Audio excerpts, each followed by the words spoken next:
আসসালামু আলাইকুম। আশা করি আমরা সবাই ভালো আছি। আজকে আমরা পড়ব যে অ্যালয় যুক্ত সকল শব্দই অ্যাডভার্ব না হয়ে অ্যাডজেক্টিভ হতে পারে। তাহলে আমরা কি বললাম যে অ্যালয় যুক্ত সকল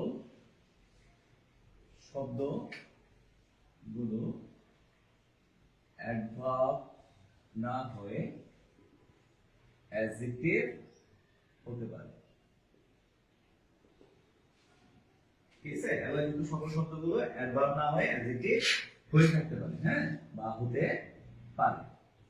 তো এই ক্ষেত্রে আমরা কিছু কোড ইউজ করব, এই ক্ষেত্রে আমরা কিছু পলিসি ইউজ করব বা পদ্ধতি ইউজ করব, যেখানে আমরা সহজেই এই পদ্ধতিতে আমরা অ্যালয় যুক্ত শব্দগুলোকে অ্যাডভার্ব এবং অ্যাডজেক্টিভ আলাদা করতে পারি। সেক্ষেত্রে আমরা জানি যে নাও পার্টিকেল স্পিচ হচ্ছে 8টা, তো এই 8টাকে আমরা 8টা করে কনভার্ট করব। ঠিক আছে, সো দেখা যাচ্ছে যে নাউনের কোড ধরলাম 1, দেন প্রোনাউন 2, তারপর ধরলাম অ্যাডজেক্টিভের প্রোনাউন 3।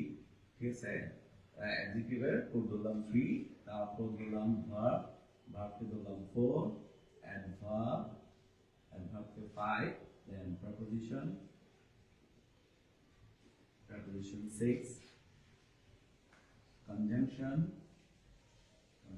ধরলাম 7, and then interjection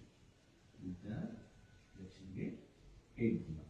তো আমরা অলরেডি আগের ক্লাসেও ডিসকাস করছি যে যেই সকল শব্দগুলোর পূর্বে সো ইউজ করে একটা মিনিংফুল শব্দ ব্যবহার করা যায় বা করা যায়, সেটাকে আমরা অ্যাডজেক্টিভ বলতে পারি। লাইক সুইট শব্দটা অ্যাডজেক্টিভ কিনা এটা আমরা আইডেন্টিফাই করার জন্য আগে আমরা সো দিতে পারি। সো দিয়ে যদি মিনিংফুল হয়, যেমন সো সুইট আমরা ব্যবহার করতে পারি।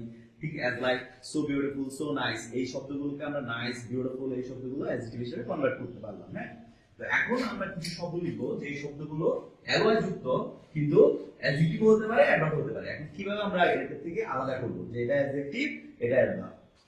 প্রথমে আমরা লিখলাম ফ্রেন্ডলি, দেন লিখলাম নাইসলি, তারপর লিখলাম মাদারলি, তারপর লিখলাম সুইটলি। ঠিক আছে, দেন আমরা এরকম করে আরো অনেক শব্দ আমরা লিখতে পারি।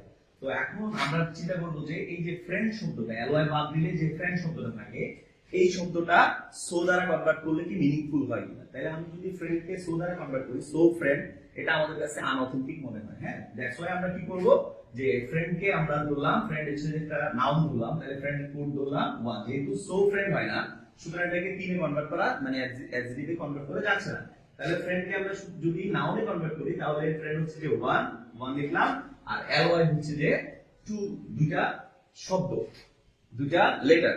তাহলে এখানে এই 1 এবং 2 এই দুইটা যখন যোগ করব তখন আমাদের দাঁড়ায় 3। তাহলে অটোমেটিক্যালি আমরা বলতে পারি যে 3 হচ্ছে যে কার কোড, 3 হচ্ছে যে অ্যাডজেক্টিভের কোড। সুতরাং ফ্রেন্ডলি এই শব্দটা অ্যাডজেক্টিভ। ঠিক সেই ভাবে আমরা যদি দেখি যে নাইস শব্দটা আছে, এই নাইস শব্দটাকে আমরা সো নাইসে কনভার্ট করলে দেখা যায় যে মিনিংফুল হয়। দ্যাটস ওয়াই আমরা বলবো এটা একটা অ্যাডজেক্টিভ। যেহেতু সো নাইসটা অ্যাডজেক্টিভ হয়, তাহলে এটা আমরা ধরলাম নাইসকে 3, এবং অ্যালয় দুটো লেটার, ওইটা দুটো লেটারের জন্য আমরা ধরলাম 2, তাহলে এখানে দাঁড়ালো 5। 5 হচ্ছে কার কোড? 5 হচ্ছে অ্যাডভার্বের কোড। তাহলে নাইসলি শব্দটা অ্যাডভার্ব। আমি দুটো উদাহরণ লিখছি, সেটা হচ্ছে মাদারলি। তো মাদারটাকে সো মাদারে কনভার্ট করা যায় না, সুতরাং আমরা বলতে পারবো না যে মাদার অ্যাডজেক্টিভ। দ্যাটস ওয়াই আমরা বলবো যে মাদার হচ্ছে নাউন, নাউনের জন্য কোড হচ্ছে যে 1, আর অ্যালয় এর দুটো লেটার, ওই দুটো লেটারের জন্য ধরলাম 2, তাহলে এখানে দাঁড়ালো 3। 3 এর কোড হচ্ছে অ্যাডজেক্টিভের কোড। ঠিক আছে, সো মাদারলি হচ্ছে অ্যাডজেক্টিভ। তা এই ঠিক সেম ভাবে আমরা আরেকটা বলতে পারি যে সুইট, যেটা আমি একটু আগে প্রথমেই বলছি যে সো সুইট লেখা যায়। তাহলে সো সুইট যেহেতু লেখা যায়, তাহলে সুইট হচ্ছে অ্যাডজেক্টিভ। যেহেতু সুইট অ্যাডজেক্টিভ, সুতরাং এটার সাথে দুইটা লেটারের জন্য অ্যালয়ের জন্য 2 ইউজ করব, তাহলে দাঁড়ালো 5, আর এই 5 শব্দটা হচ্ছে অ্যাডভার্বের কোড। সুতরাং আমরা বলতে পারি যেই সকল শব্দ অ্যালয় দ্বারা যুক্ত, এই শব্দগুলো সব ক্ষেত্রে যে অ্যাডভার্ব হবে সাধারণত সেটা না। আমরা এইভাবে করে আমরা আইডেন্টিফাই করতে পারবো যে অ্যালয় যুক্ত শব্দগুলো অ্যাডভার্ব না হয়েও অ্যাডজেক্টিভ হতে পারে। আশা করি সবাই বুঝতে পারছি। Thank you very much.